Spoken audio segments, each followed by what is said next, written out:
Ok, bonjour, je m'appelle Mahalia, je suis ici avec Lise.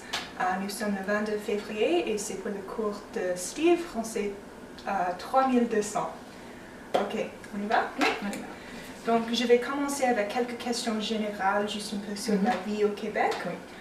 Donc dans quelle ville est-ce que vous avez grandi au Québec? Je suis de Montréal et j'étais dans un quartier de travailleurs. Et puis je suis d'une famille de 8 enfants.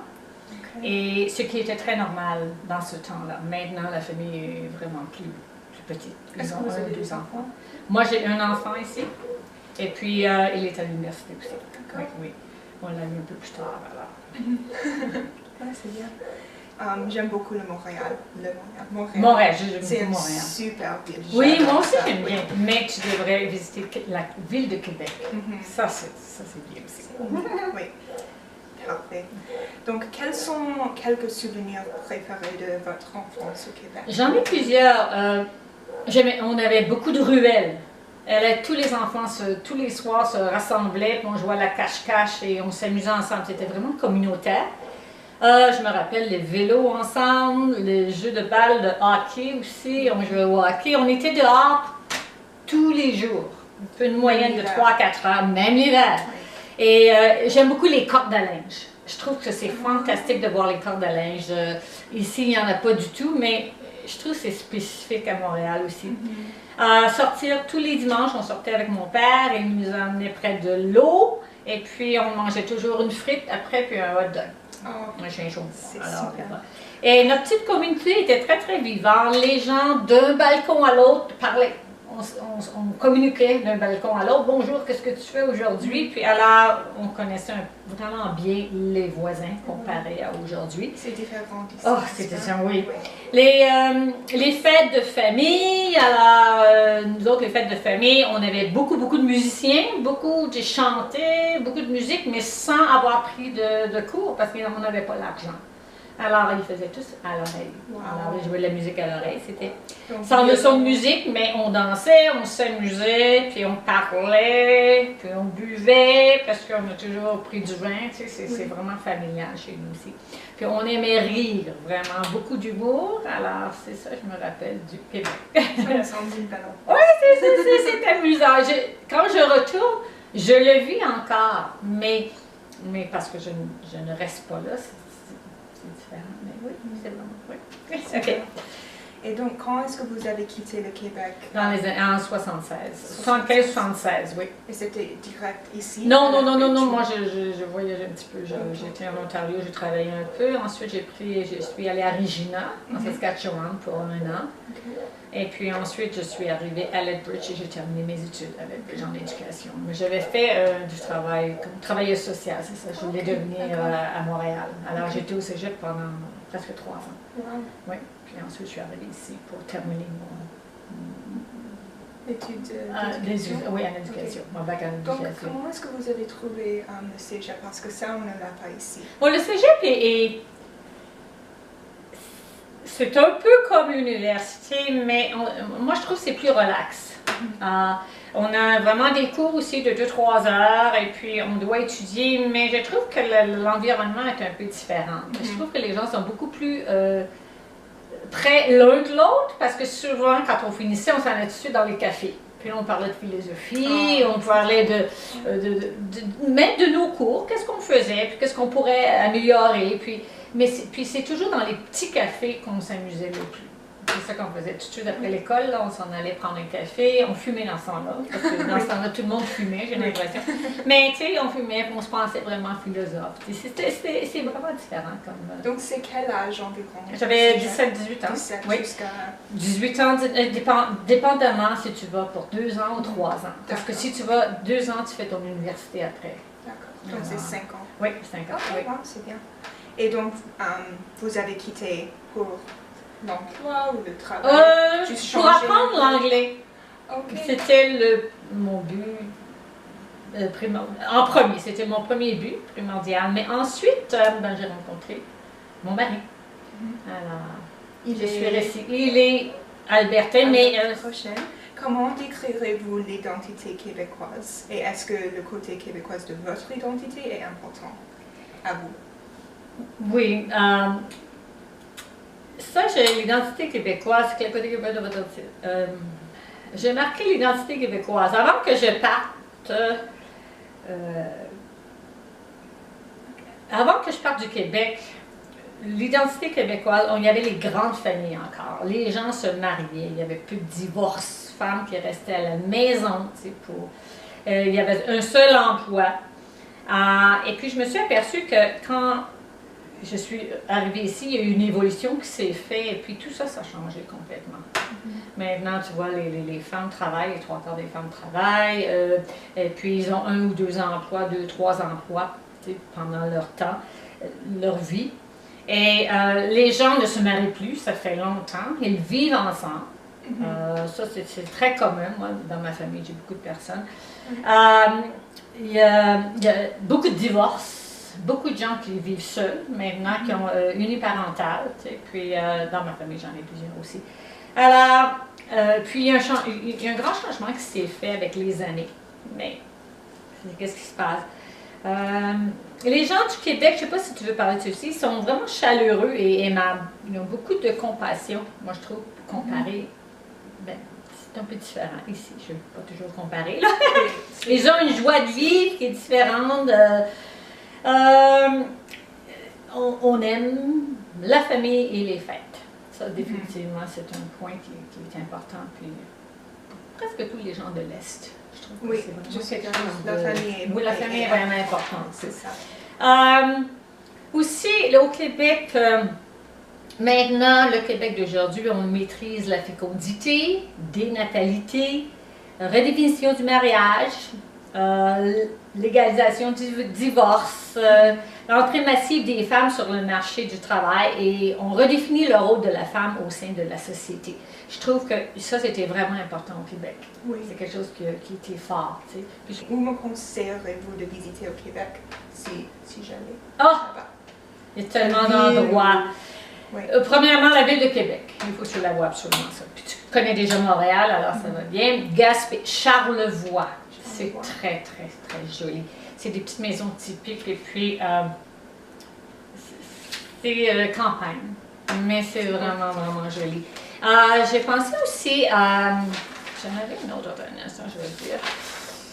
Les Laurentides aussi, dans le nord de Montréal, que tu pourrais visiter. Tadoussac, c'est une petite vallée. Est-ce que tu as été voir les baleines ici? Oui, j'ai adoré ça. Alors, ça, c'est des endroits que probablement tu aimerais.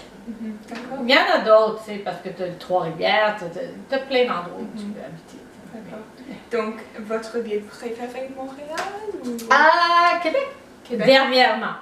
Parce que je connais très bien Montréal, alors j'aime aller à Québec. Oui. Mais j'aime quand même Montréal parce que je me sens bien, je connais tous les endroits maintenant, je peux. Oui.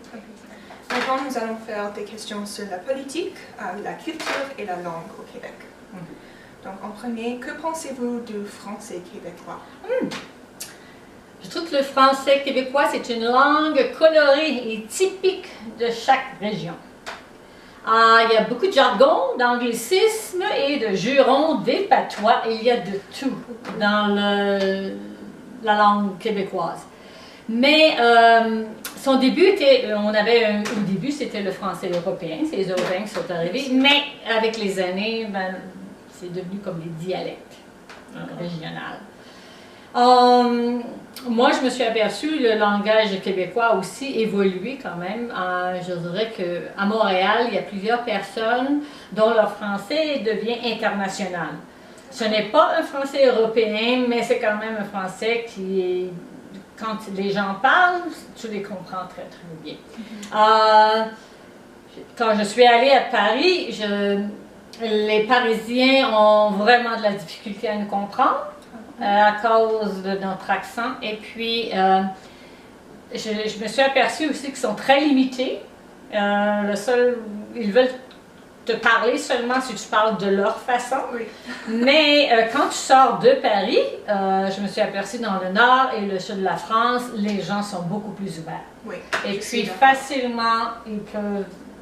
Tu as des bonnes discussions avec eux et puis ils te prennent comme tu es.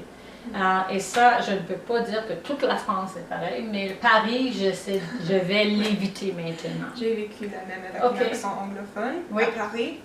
Non, Oui. c'est Eh impossible. ben, Mais l'accent québécois est encore pire que l'accent anglophone parce qu'ils disent vous ne savez pas parler français. Aussi, le Québec est un tout petit territoire francophone. Il ne faut pas oublier, c'est une province francophone, parmi un continent qui est entièrement anglophone. Alors, les gens doivent comprendre aussi que ce n'est pas nécessairement une façon, ce n'est pas facile pour le Québec de garder leur français, français pur, autrement Oui. dit, un français européen. sur les mots québécois, les expressions, Oui. Et des mitaines, alors, mitaines. des moufles. Ah. On appelle ça en France. Un arrobase ou un A, nous, on dit un A commercial. Est-ce que c'est comme Le at? A avec le oui, oui. Ah, ok. Ouais, alors, c'est différent parce qu'une personne m'a dit, le A commercial, est-ce que c'est une compagnie? Non, c'est un A Non. commercial. Une blague, une joke. Joke, ok. Alors, On c'est des utilise mots. ça. Et puis, on a aussi beaucoup d'idiomes. Comme partout dans toutes les langues, se faire chanter la pomme. Est-ce que tu connais cette Se faire expression-là? chanter la pomme? Oui. Non. Ah, c'est une personne qui va te faire la cour. Ah, ok. Ah, se faire chanter la pomme. C'est mignon. Et oui, avoir de l'eau dans la cave. Alors, de l'eau dans la cave, c'est quand tes pantalons sont trop courts. Alors, ça vient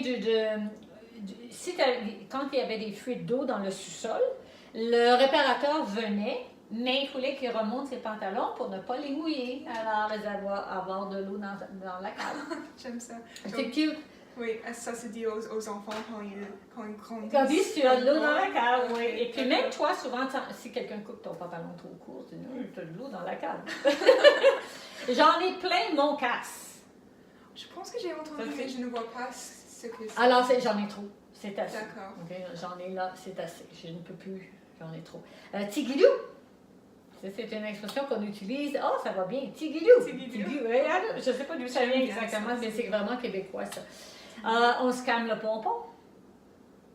Alors, tu dis à une personne, calme-toi le pompon, parce qu'elle est très excitée. Toi, tu dis, calme-toi le pompon. Surtout les enfants. Alors, c'est une expression. On dit, on demande à quelqu'un d'arrêter de s'énerver ou de paniquer. On veut que tu gardes la tête froide. Okay. Les deux bras m'ont tombé. Alors, ça, c'est une expression lorsqu'on est totalement découragé ou bien tu es surpris devant l'ampleur d'un travail, tes bras m'ont tombé. Découragé. Oui, exactement. D'accord. Voilà. Il y en a plusieurs, mais j'en ai mis juste quelques-unes. Non, pour j'aime toi, bien, okay? c'est super. J'adore ça, Ok. les expressions. Oui, moi les mots, aussi. Puis c'est vraiment super. amusant quand Oui. tu penses à ceci. Sérieuse? Oui. Comment était l'atmosphère au Québec pendant les campagnes souverainistes et les référendums? Ah, j'étais là. Ah oui? Oui. J'ai eu beaucoup de débats dans les cafés, Oui. des manifestations avec Oui. le signe. Les gens étaient très engagés. On était impliqués, on voulait des changements. Les deux côtés Les deux côtés que tu du dis. référendum, comme oui ou non, les deux côtés. étaient Ben, engagés? moi, j'étais sur le côté oui, alors Peut-être c'était l'engagement. plus, oui, Sur ce l'engagement côté. était plus oui. Oui, je savais. Dans ce temps-là, oui. On faisait beaucoup de démonstrations, puis on s'impliquait. On voulait un Québec indépendant. Ça, c'est vrai. Mais le PQ a remporté les élections en 76, puis en 80, le référendum. Mais on avait aussi les ressources naturelles. On avait les minéraux, on avait les ressources. On pouvait vivre, on aurait pu survivre au niveau. Mais ça n'est pas arrivé. Ce n'est pas arrivé. Et puis, à la longue, je ne sais pas qu'est-ce qui serait arrivé si vraiment on aurait pu. C'est difficile. C'est difficile à dire, Oui. franchement, parce que maintenant que je suis dans l'Ouest, tu vois, beaucoup de notre argent s'en va dans l'Est. Alors, puis moi, je m'aperçois que je parle à mon mari, mon fils, puis tous les gens sont très fatigués d'envoyer des millions de dollars au Québec. S'il y avait un référendum aujourd'hui au Québec, est-ce que vous pensez que les gens voteraient oui en majorité ou pas? Non. Ce serait non. Donc, le sentiment un peu... Ça a diminué parce que je parlais avec ma soeur aussi. Le Parti québécois, en ce moment, là, c'est fini. C'est la coalition, mais il y a très peu de gens qui parlent. Elle dit au Québec, en ce moment, il y a très peu de gens. Mais je parle à Montréal, je ne sais pas le Québec. Mais très peu de gens parlent du Parti québécois maintenant. Donc, c'est un peu dépassé. Moi, oui, c'est parce que souvent aussi, n'oublie pas que l'Hydro-Québec, tout ça, ça appartient maintenant aux États-Unis. Je ne peux pas... Ils ne pourraient pas survivre par eux-mêmes. Ça, c'est définitif. C'est fini ça, ce temps-là. Ouais, c'est pour ça qu'on leur envoie tant d'argent, mais je veux dire, ils n'ont pas les... Et puis, il y a eu beaucoup de corruption qui s'est faite à Montréal aussi. J'ai entendu. C'est plein de... Oui, puis ce n'est pas terminé encore. C'est pas très clair qu'est-ce qui se passe. Et puis, il y a beaucoup de... Ils ont beaucoup de problèmes. Et puis... OK. Juste laisser? Oui. OK.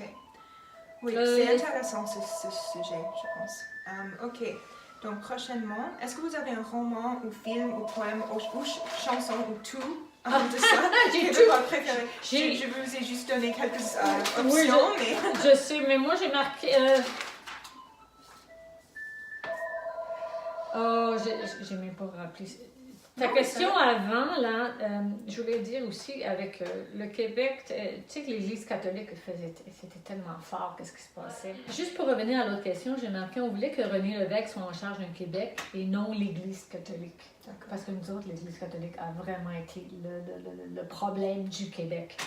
On avait beaucoup de débats dans les cafés, des manifestations pour provoquer le gouvernement fédéral. On voulait aussi une fin du cléricalisme dans le domaine social, la transformation par le remplacement du clergé, de la direction des réseaux de l'éducation, de la santé, des services sociaux. On voulait vraiment changer tout. On voulait une nouvelle technocratie laïque. Cette rupture a affaibli l'Église, la position de l'Église dans cette société et les changements se sont faits graduellement. Alors, c'est à peu près ce qui s'est arrivé avec le passé jusqu'à aujourd'hui. Maintenant, romans! Oui. Tu vois, il y a tellement de romans québécois, je me dis, mon Dieu, je pourrais jamais. J'en ai lu tellement. Mais il y en a un que j'aimais vraiment, c'est Yves Thériault, Agakuk. Et puis, ça se passait dans le nord du Québec et il a fait un deuxième livre, Tayaout, fils d'Agakuk. La femme laide, la fille laide aussi, c'est vraiment des bons romans. C'est un bon écrivain, Yves Thériault. Les filles de Caleb aussi, c'était bien connu. En ce moment, ma soeur, souvent, elle me laisse elle lit beaucoup d'auteurs québécois. Puis quand je vais à Montréal, je vais prendre 2-3 livres aussi. Mais je ne vais pas tout les nommer parce que c'est beaucoup. Oui. Les poèmes, alors j'aimais beaucoup dans le temps Émile Nelligan. Je ne sais pas si tu connais Émile Nelligan. Saint-Denis Garneau, Anne Hébert, Gilles Vigneault. Oui. Tu connais bien Gilles Vigneault. Alors, Gilles Vigneault, tu vois, il fait beaucoup de chansons, mais c'est tous les poèmes. Qu'est-ce qu'il fait? Oui, quand tu y penses, là, c'est incroyable. Et puis, j'aimais aussi Richard Séguin. Je ne sais pas si tu connais Richard Séguin. Peut-être le nom aussi. Oui. Éric Lapointe, il est bien connu en ce moment. Et puis, c'est tellement... ces chansons sont tellement...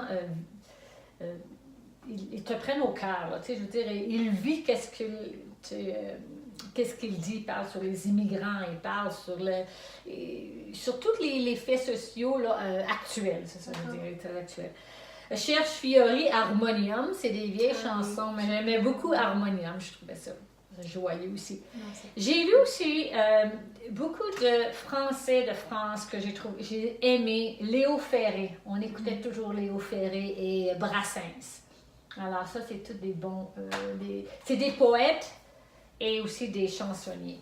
Alors, c'était vraiment un temps important dans ma vie, ça, parce que j'ai vraiment aimé ça. OK. J'aime beaucoup cette question aussi. OK, maintenant la nourriture. Est-ce que vous avez un plat québécois? Oui. Bon, premièrement, on utilise beaucoup de sirop d'érable, même dans les recettes de salade ou quoi que ce soit, mais on aussi le ragoût de boulettes et les pâtes de cochon. Okay. C'est pâtes de cochon? Oui, les pâtes de cochon. Okay. Puis c'est très, très tendre. Je sais pas si tu en manges, mais en tout cas. On avait le pudding au chômeur, les tourtières. Ça, je l'ai goûté, le pudding au chômeur, quand j'étais à Chicoutimi. Les tourtières aussi. Moi, je ne suis pas maniaque des tourtières, mais je sais que c'est encore vraiment utilisé aujourd'hui. Poutine et hot dog. Oui, Ça, c'est bien quand sûr. même utilisé, c'est bien sûr. Et ben, il y en a d'autres, mais j'ai mis ceux que tu. Ceux qu'on utilise depuis Et vous un aimez moment. bien ça, sauf la tourtière. Oui, c'est oui, ça? j'aime presque Ok. tout. J'aime tout encore, mais sauf la tourtière. Mais si tu peux. Ok. Que pensez-vous de la coalition Avenir Québec? Et je vais demander la deuxième question après, parce que c'est un peu différent. Oui, je n'ai pas. La coalition Québec, qu'est-ce que j'ai pu voir, c'est François Legault en ce moment depuis le mois d'octobre 2018 qu'il est en charge. Ils veulent faire un changement dans l'éducation, ils veulent mettre plus d'argent, décentralisation du système de santé. Et en plus, ça devient beaucoup, je m'aperçois que ma sœur, ils ont beaucoup de cliniques privées maintenant. Au Québec? Oui, beaucoup plus de D'accord. cliniques privées. Puis je pense que c'est ça que notre conservateur ici en Alberta veut faire plus tard. Oui, j'imagine. Oui, je me suis aperçue, on parlait de ça hier soir, tu sais, puis... Alors ça, c'est une différence aussi avec l'Alberta. Ok. Je pense que nous aussi, il faut faire attention avec ceci. Ben, en tout cas, si tu as l'argent, c'est fantastique, mais ceux qui n'ont pas l'argent ne peuvent pas Oui. se permettre des cliniques privées. C'est trop cher. Je suis d'accord. L'augmentation, les entreprises, ils voudraient avoir une augmentation des entreprises au Québec parce que on s'est aperçu au Québec qu'il y a des compagnies, mais comparé à l'ouest du Canada, on n'est pas aussi. Il y en a beaucoup moins. Et c'est quelque chose que le Québec doit travailler là-dessus aussi. Ils veulent abolir les commissions scolaires. Alors, comme le school board ici, ils veulent les abolir puis laisser ceci où les directeurs d'école s'occuperaient de leur école. Ok. Alors, ça coûterait moins cher, premièrement, parce que dans une commission scolaire, as-tu vu le nombre de têtes qui sont là, de personnes qui sont en charge? Alors, nous, pour notre commission scolaire, la commission catholique, je pense qu'il y a une moyenne de 50 à 60 personnes qui sont là. Alors, ces gens-là ne seraient plus là. Alors, ils seraient ils seraient des enseignants plutôt. Alors, je trouve que ce n'est pas mauvais, dépendamment de comment ça va. Oui, comment le directeur. Parce que ça ne veut pas dire aussi que si tu as un directeur qui a des problèmes, ben à ce moment-là, c'est pas fantastique, parce qu'il devient administrateur, et bien, il doit tout faire. Alors, je ne sais pas. Mais ils ont peut-être que ça peut arriver. L'intégration des immigrants. Beaucoup d'immigrants au Québec en ce moment. Oui. Mais ça, on va en parler un petit peu plus par après. C'est à peu près tout. Qu'est-ce que j'ai... Juste la prochaine partie, comment on compare la politique québécoise? Je ne sais pas, étant donné qu'au l'Alberta, moi, j'ai demandé même à mon fils puis mon mari, puis il dit, ben, tout l'argent qu'on envoie au Québec, ça, c'est frustrant pour nous. Alors, c'est un grand problème qui devient de plus en plus grand, puis les gens sont conscients. Oui, il y a ce sentiment. Oh, oui, c'est affreux, je veux dire, Mais alors, c'est le gouvernement fédéral qui, Trudeau, il faut qu'ils changent leur fusil d'épaule. C'est une expression qu'on dit, leur fusil d'épaule. Il faut qu'ils changent les lois. Qui vit en Allemagne? Comment on compare la politique québécoise avec la politique albertaine? On est beaucoup plus libéral. Au Québec? Oh oui, définitivement. Toujours vers la gauche libérale qui va vers le marxisme-léninisme dans le sens communiste, parce que même moi, dans mon temps, j'avais une pancarte avec le petit livre rouge de marxisme. De marxisme, oui. Et puis, on est beaucoup plus à la gauche, tandis qu'ici, s'il y a des problèmes, on s'en va conservateur. C'est ça. Alors, il y a une grande différence au niveau politique, je pense, où tu t'engages, tu sais.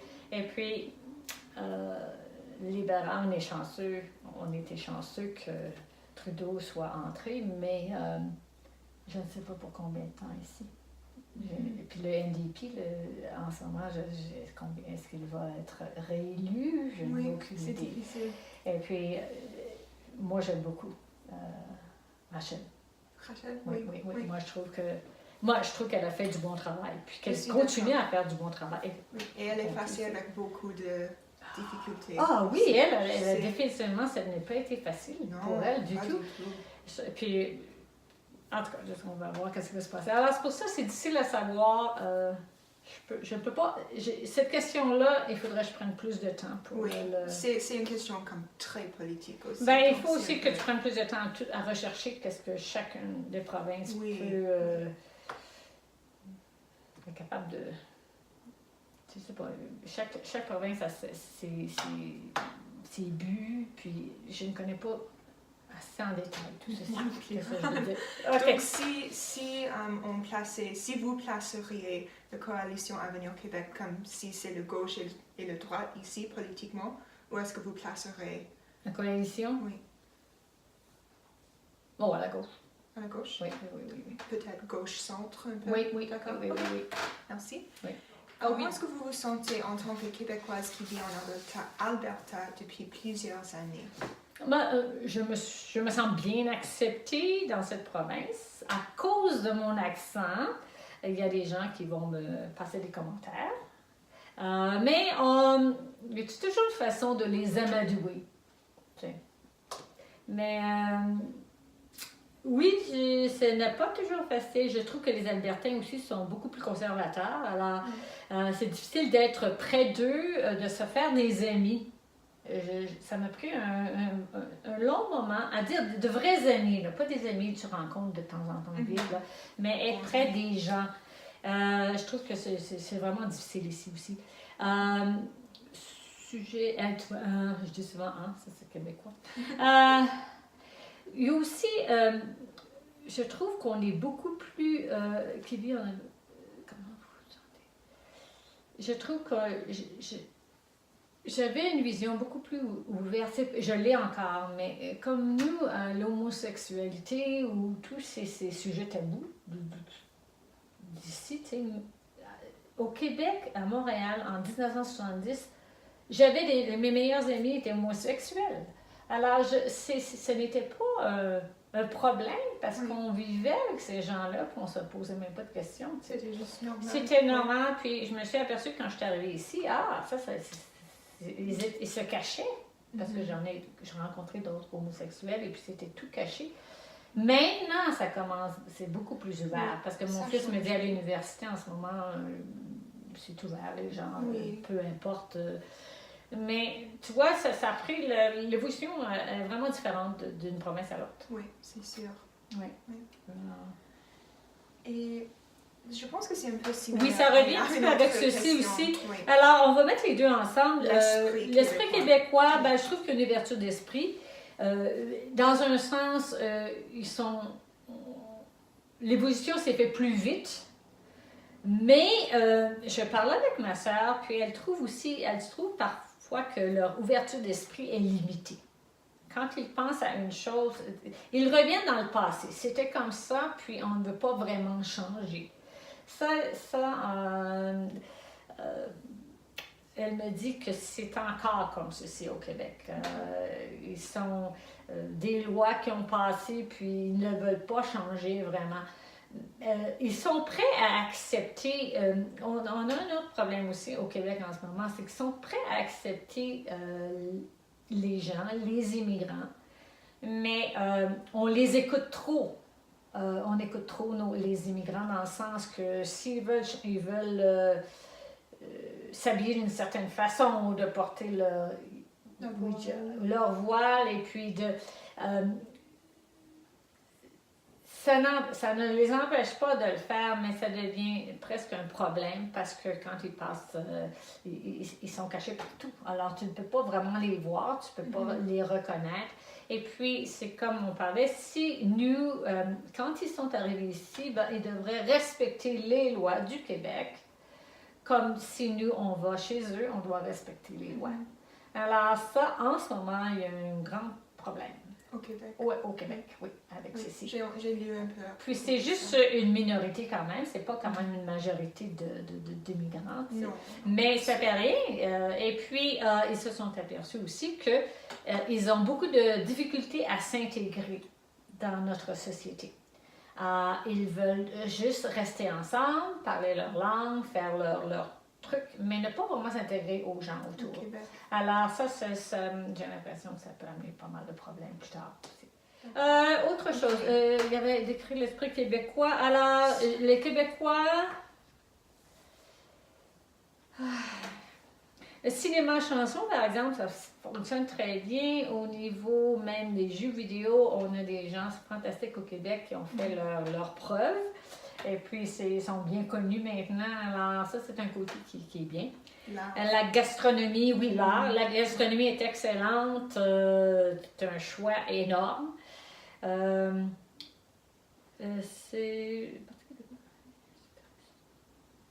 Ma sœur m'a dit qu'une chose, elle dit, le Parti québécois, c'est fini. Parce qu'il essaie de ressusciter ce qui est périmé. Ce qui est fini. Alors, c'est ça moi j'ai dit ça comme phrase. Oui. Ils essaient de ressusciter ce qui est périmé. Alors, à ce moment-là, non, on ne peut plus croire. C'est un peu plus tard. Oui. Trop tard. Oui, c'est trop tard. Oui. OK, donc... quelles idées fausses est-ce que vous pensez que le Canada anglophone a sur le Québec ou les Canadiens françaises? Je trouve que les anglophones, puis ça a toujours été un problème, trouvent que les Québécois n'ont pas assez d'envergure. Ça veut dire qu'ils ils ne veulent pas vraiment être en charge. De grosses compagnies être en charge on les a toujours mis dans des rôles, les francophones ont toujours été mis dans des rôles subalternes, dans le sens que on ne pouvait pas être un président, mais tu pouvais travailler dans la compagnie, mais tu n'étais jamais dans l'administration. Puis ça s'est fait pendant plusieurs années. Les anglophones au Québec, à Montréal, c'était toujours les gens qui avaient les emplois les plus payés, les mieux... et puis c'est toujours les petits Québécois qui étaient les travaillants. Alors, et puis ça n'a pas vraiment changé. Ça s'est amélioré, mais ça n'a pas vraiment changé. Alors, j'ai l'impression que quand même, les anglophones encore voient les Québécois de cette façon-là. Alors, manque d'envergure. D'accord. C'est intéressant. Et comment est-ce que la culture québécoise est-elle distincte de celle du Canada anglophone? OK. On parlait des vestiges patrimoniaux. Alors, le Québécois vit beaucoup... En ce moment, le Québécois actuel fait beaucoup de recherches sur son passé, sur leur histoire, leur vécu, leur archive. Ils sont curieux, ils veulent savoir qu'est-ce qui s'est passé dans le passé. Je trouve que le patrimoine, c'est ce qui nous distingue comme francophones. Je trouve que l'anglophone, lui, il est arrivé, s'est installé, puis ils ne sont pas curieux de ce qui se passe dans leur passé. Alors, j'ai trouvé, c'est ça la distinction entre le Canada anglophone et les Québécois. Et puis, peut-être que ça va venir avec le temps aussi, mais on est curieux, puis nos langues, comme le français acadien, terre-neuvien, tout ça, on le respecte. Je veux dire, c'est important, je pense que tout, c'est coloré, c'est ça qui rend les gens comme ils sont. Et puis, en Alberta, tu vois, ou dans l'Ouest, tu n'as pas ce mélange-là. On dirait que tout le monde parle de la même façon. Oui. Peut-être au Manitoba, c'est un petit peu l'accent différent, mais ce n'est pas aussi prononcé que le français de plusieurs régions. Oui. Ou l'anglais de l'Est aussi, c'est parce que tu prends l'anglais d'Angleterre, alors c'est vraiment différent. Puis même en Angleterre, entre les régions d'Angleterre, moi je suis allée en Angleterre, puis il y a des gens qui vraiment je ne peux pas comprendre. C'est du jargon aussi, anglais, mais c'est quand même joli. Je trouve qu'ils sont heureux quand ils parlent leur langue, tu sais. C'est ça qui est important pour moi, c'est de pouvoir... Je sais que c'est pour communiquer, on doit être capable de communiquer, mais je pense que si les gens font l'effort d'écouter les gens tranquillement, puis d'essayer de comprendre, je pense qu'il n'y aurait aucun problème. Je suis d'accord. Alors, c'est presque tout. Oui, c'est la dernière question. Est-ce que vous avez je sais pas, quelque chose de fait intéressant sur le Québec ou quelque chose à ajouter avant qu'on termine? Je pense que tous les gens devraient visiter vraiment le Québec, mais aussi le Canada. Oui.